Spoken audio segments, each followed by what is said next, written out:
अस्सलाम वालेकुम मेरी प्यारी बहनों, मेरी प्यारी दोस्तों, कैसी हैं आप सब। उम्मीद करती हूँ आप सब खैरियत से होंगी।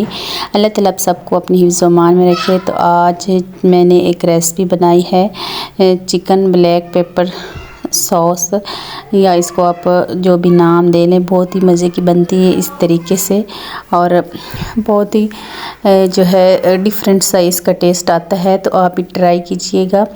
तो प्लीज़ मेरी वीडियो को आपने फुल वॉच करना है, ताकि मेरा वॉच के टाइम जो है वो कंप्लीट हो सके।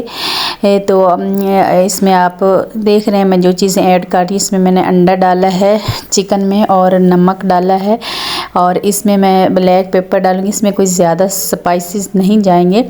और इसमें हम डालेंगे कॉर्न फ्लोर। ये हम जिस तरह चिकन की रेसिपियाँ बनाते हैं ना, तो ये थोड़े से डिफरेंट है। इसका टेस्ट भी बहुत ही अच्छा और डिफरेंट होता है। तो इसलिए मैं सोचा कि इसकी रेसिपी जो है आपके साथ भी शेयर कर दूं, क्योंकि नए नए तरीके जो है वो अप्लाई करने चाहिए, और जो बहुत ज़्यादा टेस्टी हों। बाज़ारी लेने की बजाय घर में ही ट्राई करें। एक तो और जो है टेस्ट इसका बहुत अच्छा लगेगा, और दूसरा आपको ये चीज़ें जो सस्ते में भी पड़ जाती हैं। तो यहाँ पे मैंने इसमें सोया सॉस भी 1 चम्मच शामिल कर दिया है। तो इन सारी चीज़ों को आपने अच्छे से मिक्स कर लेना है। तो मिक्स कर लेना है आपने, इसकी मैरिनेशन कर लेनी है। तो ये जो चिकन मैं बना रही हूँ, मैं पहले भी बनाया था, इसका बहुत ही अच्छा टेस्ट होता है। जो आप एक दफ़ा ये वाले रेसिपी बनाएंगे ना, तो आप जो आम रूटीन में दूसरा चिकन बनाते हैं, चिकन का सालन बनाते हैं, तो वो आप भूल जाएंगे। आपका दिल करेगा कि रोज़ाना हम इस तरीके से ही जो है चिकन बनाएं, क्योंकि इसका टेस्ट ज़्यादा अच्छा आएगा। साथ ही इसमें हमने ना शिमला मिर्चें जो होती हैं वो भी ऐड करनी है, जिसको कैप्सिकम भी कहते हैं। तो आपने इसके अंदर से ना बीज निकाल लेने हैं, और इसको आपने जो है काट लेना है। इस तरह से तरीके से आपने काटना है कि ये दिखने में खूबसूरत लगे। तो इस तरह से आपने इसको काट लेना इस शेप में, और इसका साइज़ भी इतना ही हो जो अच्छा लगेगा। आपको पता है ये शिमला मिर्चें जो होती हैं, इनका कलर भी कितना चिकन के साथ अच्छा लगता है, और टेस्ट भी बहुत अच्छा आता है। तो अब हम ना इसके लिए ओनियन भी, जिस तरह हमने ये शिमला मिर्चें काटी है ना, इसी तरह हम प्याज जो है वो भी इसी तरीके से और इसी साइज़ में जो है वो उसकी भी कटिंग करेंगे। तो साथ ही मैं आपको कुछ टिप्स वगैरह भी देती जाऊँ, ताकि वीडियो आपको बोरिंग ना लगे।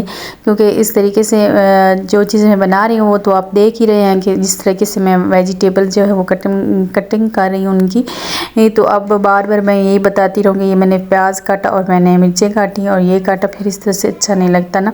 तो साथ साथ आप देख ही रहे हैं रेसिपी, और साथ ही मैं आपके साथ कुछ टिप्स वगैरह भी शेयर कर देती हूँ। तो यहाँ पे मैं ऑयल जो है वो गरम कर रही हूँ। तो उसमें जो मैंने मैरिनेशन करके रखा था चिकन, वो इसमें डाल दूँगी।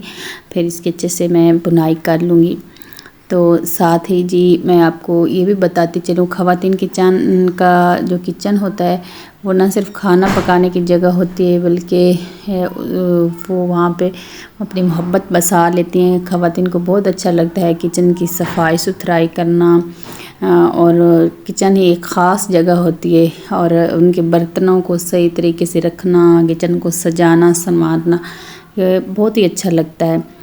तो अच्छा, मैं आपको एक प्याज के रिलेटेड भी टिप दे दूँ। अगर प्याज जलने लगे तो इसमें चम्मच भर कर आपने दही डाल देना है। प्याज भी ब्राउन हो जाएगा और जायका भी लाजवाब आ जाएगा। बस दफ़ा हम प्याज ऊपर फ्राई करने के लिए रखते हैं ना, तो वो जलने लग जाते हैं।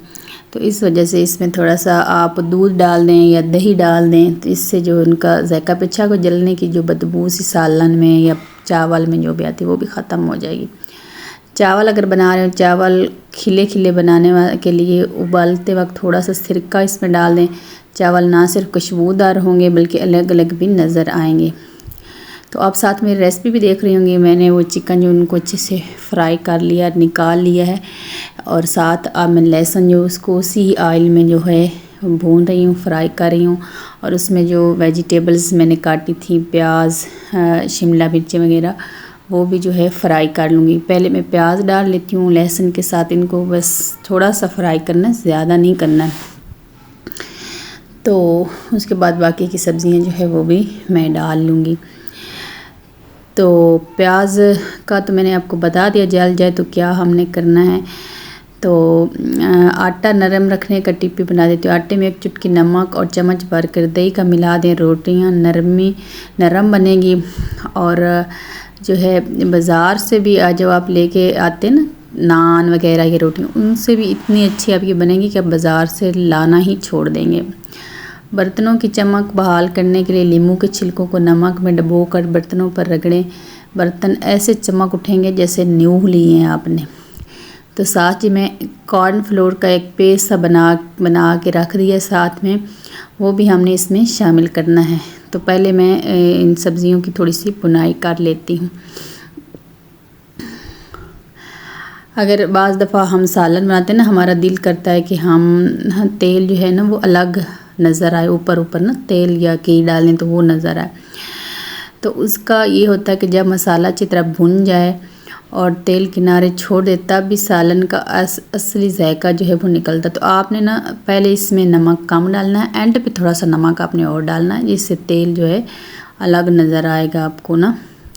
तो साथ ही मेरी आप रेसिपी भी देखते जाएं, मैं जो मसाले डाल रही हूँ, नमक वगैरह, सॉस अब मैंने डाला है इसमें।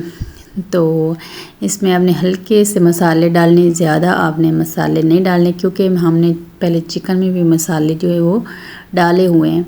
तो अब हमने इसमें थोड़े मसाले डालने और फ्राई किया हुआ चिकन जो है अब हमने इसमें शामिल कर देना है। ये जो रेसिपी ना झटपट से बन के तैयार हो जाती है और जायका इसका बहुत ही ज़्यादा अच्छा आता है। तो अब लो